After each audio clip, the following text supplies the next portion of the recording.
میں نے اچھے سے اپنے سر پر دوپٹہ کس کے کر لیا، ہاتھوں کو بھی دوپٹے کے اندر چھپا لیا۔ ان 7 سالوں میں اس یتیم خانے میں اکیلے رہتے ہوئے میں بہت ساری قرآنی صورتیں حفظ کر چکی تھی۔ میں نے جلدی سے اللہ کا نام لے کر سورہ جن کی تلاوت شروع کر دی۔ 3 مرتبہ سورہ جن پڑھنے کے بعد خود پر اور چاروں طرف پھونکتے ہی ایک دم سے ہر طرف گہری خاموشی چھا گئی۔ ابھی کچھ دیر پہلے جو بھیانک طوفان آیا ہوا تھا وہ بالکل تھم چکا تھا۔ میں اپنی جگہ سے اٹھی اور پیچھے دروازے کو کھلا دیکھ کر اپنے رب کا شکر ادا کرتی نیچے کی جانب بھاگی۔ میرا چہرہ خوف کے مارے پیلا پڑ چکا تھا۔ بھاگتے ہوئے جیسے ہی کمرے میں آئی تو باقی کی لڑکیاں کب کی سو چکی تھیں۔ میں باتھ روم میں گئی اور اچھے سے اپنے ہاتھوں کو رگڑ کر دھویا تاکہ ذرا بھی مہندی کی خوشبو نہ آئے۔ میں اپنے ہاتھوں پر چڑھے سرخ رنگ کو دیکھ کر ساکت رہ گئی، جو کہ تھوڑی دیر مہندی لگانے سے ہی اتنا گہرا چڑھا تھا۔ جلدی سے ہاتھ پونچھے بستر پر آ کر لیٹ گئی۔ اب میں نے سوچ لیا تھا کہ کبھی دوبارہ ایسے چھت پر مہندی لگے ہاتھوں سے نہیں بیٹھوں گی۔ بستر پر لیٹنے کے کچھ ہی دیر کے بعد میری آنکھ لگ گئی اور میں نیند کی وادیوں میں کھوتی چلی گئی۔ اگلے دن کا سورج طلوع ہوا تو میں جلدی سے بستر سے اٹھی۔ اپنے روزانہ کے کام کاج ہم لڑکیاں خود ہی کرتی تھیں، جن میں بازار سے اپنے لیے سودا لانا بھی شامل تھا۔ آج ہم سب لڑکیوں نے بازار سے کچھ ضرورت کا سامان لینے جانا تھا۔ میں نے ناشتے سے فارغ ہو کر جلدی سے چادر اوڑھی اور ایک لڑکی کو اپنے ساتھ آنے کا کہہ کر بازار روانہ ہو گئی۔ آج چونکہ اتوار کا دن تھا تو بہت زیادہ رش تھا۔ ہر کوئی ہی چھٹی کے دن بازار آیا ہوا ہوتا تھا۔ میرے ہاتھوں پر چڑھا مہندی کا گہرا رنگ جو بھی دیکھتا کافی متاثر ہوتا۔ چلتے چلتے ایک دکان پر ایک لڑکی سے میری ملاقات ہوئی۔ اس لڑکی نے جب میرے ہاتھ پر اتنی خوبصورت مہندی دیکھی تو پوچھا کہ کیا آپ یہ مہندی خود لگاتی ہیں؟ میں نے ہاں میں جواب دیا۔ اس لڑکی نے نقاب سے چہرہ ڈھکا ہوا تھا۔ اس نے جاتے جاتے کہا کہ کچھ عرصے میں اس کی شادی ہے تو وہ مجھ سے مہندی لگوانے آئے گی۔ میں نے اس کو یتیم خانے کا پتہ دے دیا۔ ابھی اس بازار سے نکلنے ہی لگی تھی کہ بے دھیانی میں میری نظر ہاتھ پر گئی تو آنکھیں پھٹی کی پھٹی رہ گئیں، کیونکہ میرے ہاتھ اس وقت بالکل صاف تھے۔ مہندی کا وہ ڈیزائن جس کی سب نے تعریف کی تھی اس وقت غائب تھا۔ مجھے سمجھ نہ آیا کہ آخر یہ کیسے ہو سکتا تھا۔ میرے ذہن میں رات کا سارا منظر گھومنے لگا جس نے میرا دل دہلا دیا تھا۔ میں سوچنے لگی کہ کہیں یہ مہندی بھی تو اس اندیکھی طاقت کی وجہ سے غائب نہیں ہوئی، کیونکہ اچانک سے مہندی والے ہاتھ صاف ہو جانا ایک جادوئی عمل تھا۔ میں بس جلدی سے اپنا ضروری سامان لے کر یتیم خانے آ گئی۔ کمرے میں سامان رکھنے کے بعد میں صفائی کے کاموں میں لگ گئی، جبکہ میرے ساتھ کمرے میں دوسری لڑکی کھانا بنانے میں مصروف ہو گئی۔ سارے کام کرتے ہوئے شام کا وقت ہونے لگا۔ میری عادت تھی کہ جب بھی فارغ ہوتی تو شام کے وقت نیچے چمن میں چہل قدمی کیا کرتی تھی۔ اس وقت چونکہ دوسری لڑکیاں کھانا کھا کر برتن وغیرہ دھو رہی تھیں تو میں اکیلی ہی چمن میں آ گئی۔ آج مجھے بھوک نہیں لگی تھی کیونکہ کھانے میں دال چاول بنے تھے جو کہ مجھے بچپن سے ہی پسند نہ تھے۔ میں ہمیشہ سے ہی صبر شکر کرنے والی لڑکی تھی اور جب سے یتیم خانے میں آئی تھی کوئی بھی خواہش کرنا تو میں نے چھوڑ ہی دیا تھا، مگر یہ دال چاول مجھ سے نہیں کھائے جاتے تھے۔ اب چلتے ہوئے مجھے کچھ بھوک کا احساس بھی ہو رہا تھا۔ ایک دم اپنے پیچھے قدموں کی آہٹ محسوس کر کے میں رک گئی۔ جب وہ آہٹ آنا بند ہوئی تو آہستہ سے پیچھے مڑی۔ سامنے کمرے میں ہی میری ایک ساتھی کھڑی مسکرا کر مجھے دیکھ رہی تھی۔ میں حیران تھی کہ ابھی کچھ دیر پہلے تو طبیعت خراب ہونے کی وجہ سے وہ جلدی کمرے میں سونے چلی گئی تھی، جبکہ اس وقت وہ کافی چست دکھائی دے رہی تھی۔ میں نے اس کو کہا کہ ثنا، تم تو سونے چلی گئی تھی، پھر یہاں کیا کر رہی ہو؟ اس نے کہا کہ ہاں میرا ارادہ تھا، مگر پھر تمہیں یہاں اکیلے چہل قدمی کرتے دیکھا تو آ گئی۔ وہ مجھ سے چلتے ہوئے کافی باتیں کر رہی تھی جن میں زیادہ تر میرے بارے میں پوچھ رہی تھی۔ مجھے یہ سب کافی عجیب لگ رہا تھا کیونکہ آج تک کسی نے بھی میرے بارے میں جاننے کی کوشش نہیں کی تھی۔ ہر کوئی اپنے ہی دکھوں میں غرق ہوتا تھا، مگر ثنا میرے ساتھ کافی نرمی سے بات کر رہی تھی۔ مجھے اس کے لہجے میں اپنے لیے محبت نظر آئی۔ جب باتوں باتوں میں نے اس کو اپنے کھانا نہ کھانے کی وجہ بتائی تو وہ کسی کام کا بہانہ کر کے وہاں سے چلی گئی۔ میں دوبارہ سے چلنے لگی۔ کہ ایک دم سے ثنا جانے کہاں سے نمودار ہوئی۔ میں ڈر کے مارے ایک دم دل پر ہاتھ رکھتی پیچھے ہوئی، کیونکہ وہ اچانک سے میرے سامنے آ گئی تھی۔ اس کے ہاتھ میں ایک پلیٹ تھی جس میں موجود چنا چاٹ دیکھ کر میرے منہ میں پانی آ گیا۔ میں نے اس کے ہاتھ سے وہ پلیٹ لی اور فٹافٹ کھا گئی، کیونکہ وہ حد سے زیادہ لذیذ تھی۔ میں نے آج تک ایسی چاٹ نہیں کھائی تھی۔ مجھے چاٹ کھاتے وقت یہ احساس ہی نہ ہوا کہ ایک دفعہ ثنا سے بھی پوچھ لوں اگر وہ کھانا چاہتی ہو تو۔ اب شرمندگی سے اس کی طرف مڑی ہی تھی کہ اس کو وہاں موجود نہ پا کر حیران ہوئی۔ میں نے اپنے ہاتھ میں پکڑی پلیٹ یتیم خانے کے باورچی خانے میں رکھی اور کمرے میں آ گئی۔ وہاں پر ثنا کو سوتے دیکھ کر مجھے حیرت کا شدید جھٹکا لگا۔ اتنی جلدی وہ کمرے میں آ کر کیسے سو گئی تھی؟ یہ سب کافی عجیب لگا تھا مجھے، مگر اس وقت اس کو اٹھانا مناسب نہ لگا۔ میں نے عشاء کی نماز ادا کی، اس کے بعد اپنے رب کا شکر ادا کرتی سونے لیٹ گئی۔ مختلف سوچوں کو ذہن میں رکھتے ہوئے جلد ہی نیند کی وادی میں چلی گئی۔ اگلے دن میری آنکھ کھلی تو سب سے پہلے خیال ثنا کا ہی آیا تھا۔ میں نے اس کے بستر کی طرف دیکھا، مگر وہ مجھے کہیں بھی دکھائی نہ دی۔ میں اس کو رات کی چاٹ کے لیے شکریہ ادا کرنا چاہتی تھی۔ ناشتے وغیرہ سے فارغ ہونے کے بعد وہ مجھے ایک طرف کمرے میں جھاڑو لگاتے دکھائی دی۔ اس وقت کمرے میں اور کوئی موجود نہ تھا، اسی لیے میں جلدی سے اس کے پاس گئی۔ میں نے کہا کہ ثنا، رات کی چنا چاٹ کے لیے بہت شکریہ۔ وہ میری بات سن کر ناسمجھی سے مجھے دیکھنے لگی۔ تم کون سی چاٹ کی بات کر رہی ہو فروا؟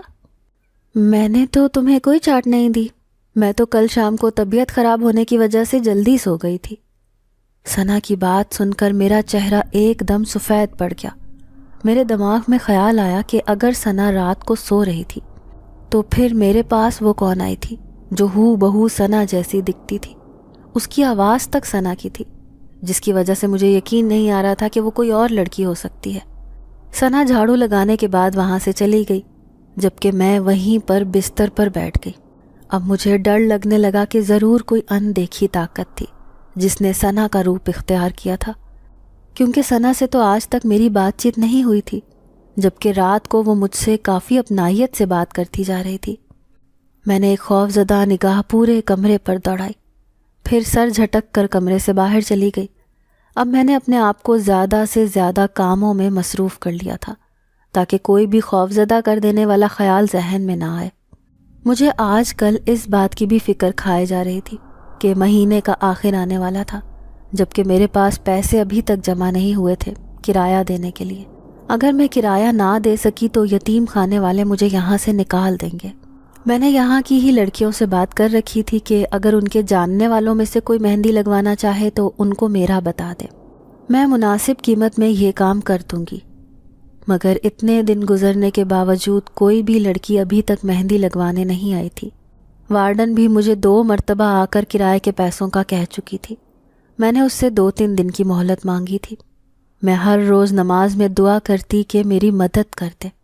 اچانک سے شام کے وقت میں اپنے کمرے میں بیٹھی ہوئی تھی کہ کمرے میں ثنا مجھے بلانے آئی کہ کوئی لڑکی آئی ہے مہندی لگوانے کے لیے۔ میں نے اس کو کہا کہ اس لڑکی کو اوپر بھیج دو، مگر وہ مجھے اپنے ساتھ گھر لے کر جانا چاہتی تھی، کیونکہ ان کے گھر والے کافی پردے دار تھے۔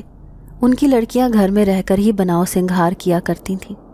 مجھے ایسی کسی انجان لڑکی کے ساتھ اس کے گھر جانا کافی عجیب لگا، مگر پھر اس نے یہ کہہ کر مجھے راضی کر لیا کہ اس کا گھر یہاں اس یتیم خانے سے کافی نزدیک تھا۔ میں نے اپنے سر پر چادر اچھے سے اوڑھی اور اس کے گھر جانے کے لیے نکلی۔ میں نے اس لڑکی کو دیکھ کر اندازہ لگا لیا تھا کہ یہ وہی تھی جو بازار میں مجھے ملی تھی۔ میں اس کے گھر کے قریب ہی تھی کہ وہاں پر مجھے بہت سناٹا محسوس کر کے اس لڑکی سے پوچھا کہ تمہارے گھر میں تو شادی ہے تو پھر اتنی خاموشی کیوں ہے؟ اس نے کہا کہ ہم لوگ شادی پر شور شرابہ نہیں کرتے، بلکہ اللہ کی عبادت کرتے ہیں تاکہ شادی شدہ جوڑے کے رشتے میں برکت ہو۔ میں اس لڑکی کی بات سن کر کافی متاثر ہوئی۔ وہ مجھے لے کر جب گھر میں داخل ہوئی تو ہر طرف اندھیرا چھایا ہوا تھا۔